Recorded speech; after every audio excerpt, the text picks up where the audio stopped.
เด็กน้อยที่มีอายุ6-15 ปีนี่ต้องอยู่ในโรงเรียนพักบังคับอันนี้เนาะ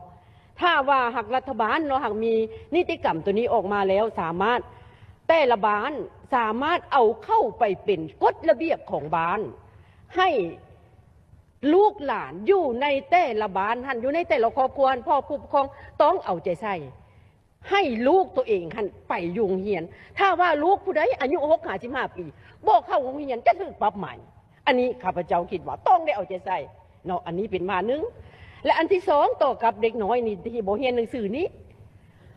ถ้าหากว่าอายุ15 ปีหรือว่า18 ปีอยากเฮ็ดพาสปอร์ตออกไปต่างประเทศจะบ่อนุญาตให้ประชาชนลาวที่อยากออกไปต่างประเทศโดยบ่มีใบยั่งยืนการจบมัธยมต้นจะบ่ออกพาสปอร์ตให้เฮ็ดเวียกแต่อยู่ในประเทศนั่นแหละ